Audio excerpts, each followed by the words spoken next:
In a 27-kilometer-long tunnel buried deep underground at the CERN laboratory, the 7-story-high ATLAS detector is designed to enable scientists to study the conditions of the early universe. In this episode, we will see how ATLAS works. The detector consists of many components. These are needed to measure the different types of particles produced in the collision, which then pass through ATLAS. The intersections measure the tracks of charged particles, which are bent by the magnetic field of a thin superconducting solenoidal magnet. Outside of all of these are two calorimeter devices measuring the energies of particles.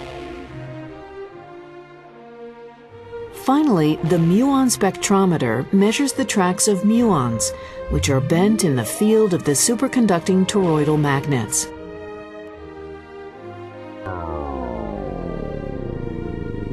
Here is how ATLAS detects different types of particles.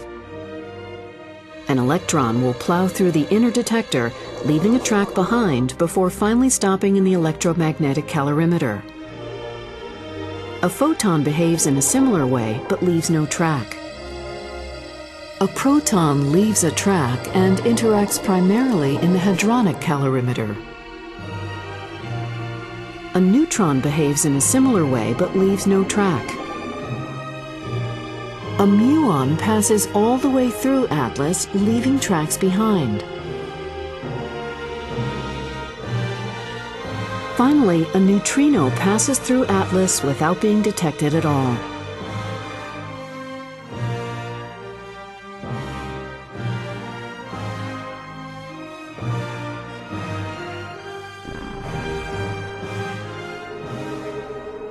Billions of subatomic particles called protons advance towards each other from opposite directions at almost the speed of light. As two protons collide, hundreds of new particles are formed from the energy of the collision. These collisions occur 1 billion times a second.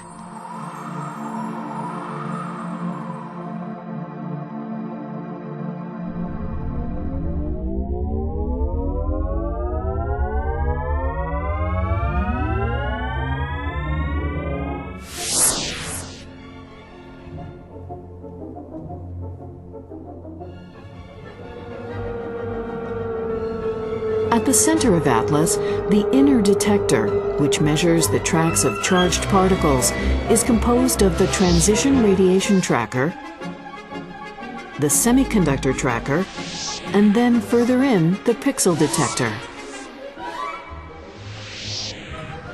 Now zoom into the semiconductor tracker and pixel detector.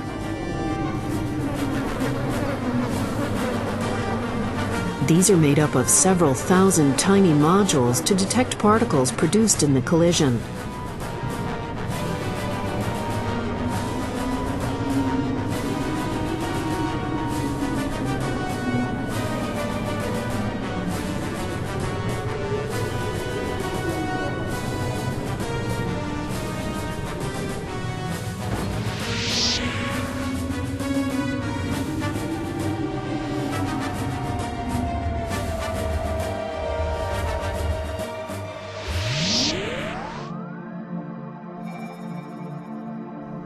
The semiconductor tracker and the pixel detector work in a similar way.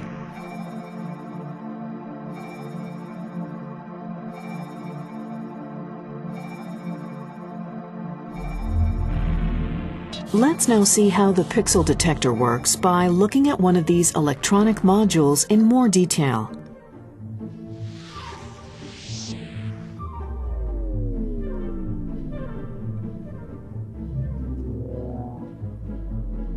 There's a thin top layer of silicon connected to a lower layer of electronics through a large array of solder spheres.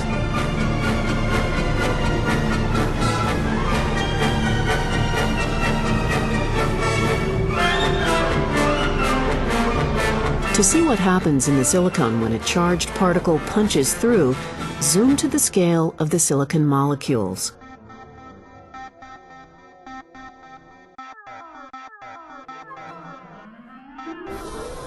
As a charged particle goes through, it liberates electrons.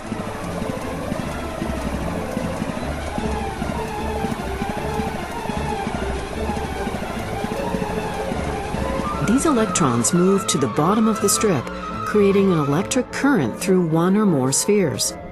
By seeing which spheres had a signal, we can tell where the original particle went.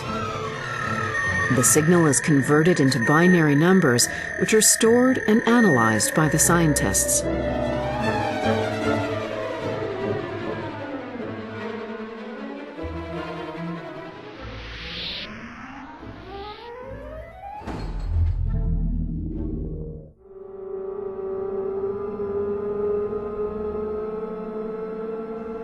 Look now at the transition radiation tracker outside the silicon detectors. This device can distinguish between different types of particles. It's made of a large number of tubes filled with gas. Whenever a charged particle passes through the material between the tubes, photons are produced. Let's see the difference between pions and electrons.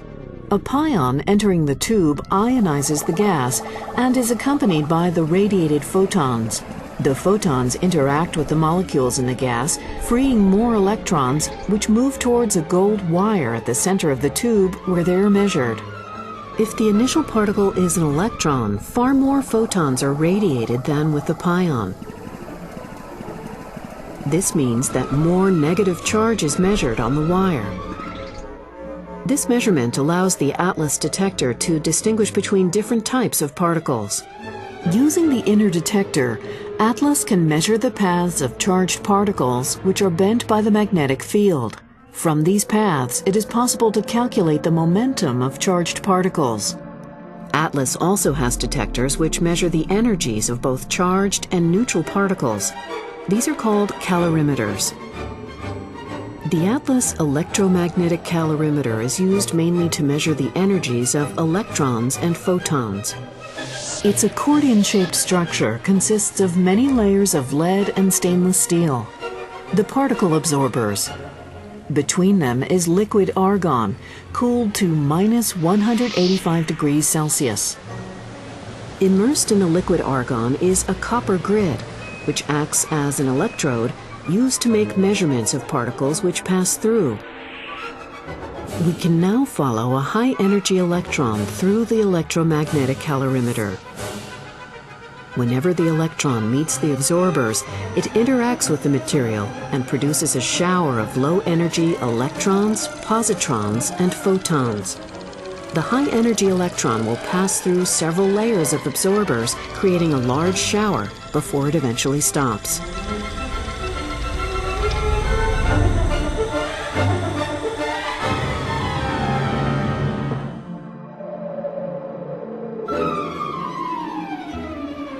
The shower of low-energy particles passes into the liquid argon and ionizes the atoms, creating more negatively charged electrons and positively charged ions. The negative charge is attracted towards the copper electrodes, where it's measured. From the amount of charge deposited on the electrodes along its path, it is possible to measure the energy possessed by the original electron or photon when it entered the electromagnetic calorimeter.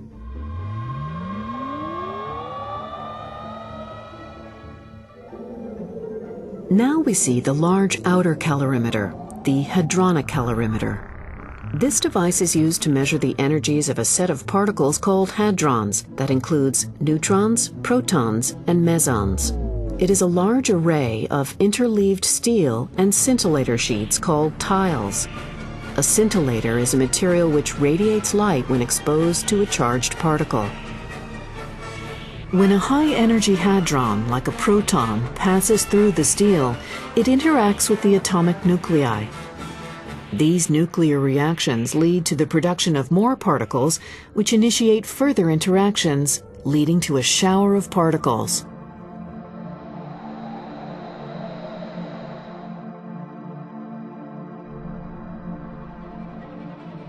The particle shower which is produced enters the scintillator, causing it to radiate light. Long fibers then carry the light to devices where the light intensity from many tiles is measured and converted into an electric current. Using the intensity of light, it's possible to measure the energy possessed by the high-energy hadron which entered the hadronic calorimeter.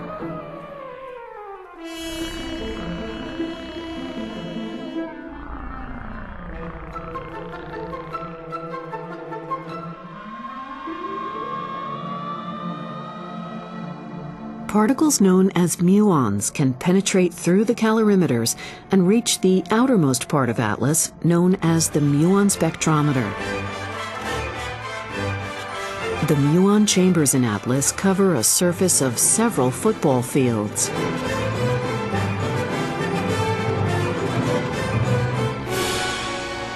One segment of the muon chamber contains many small tubes filled with gas.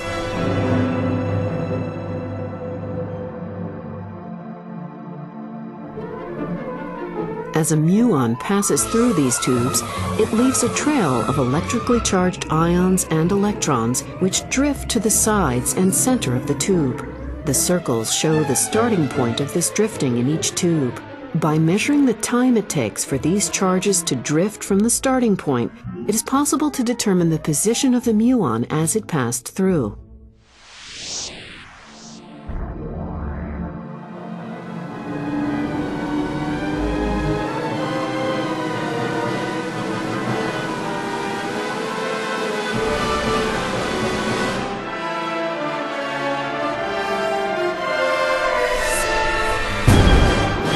From particle collisions like this, ATLAS scientists can explore the fundamental processes that rule all matter in the current universe and in the very early universe.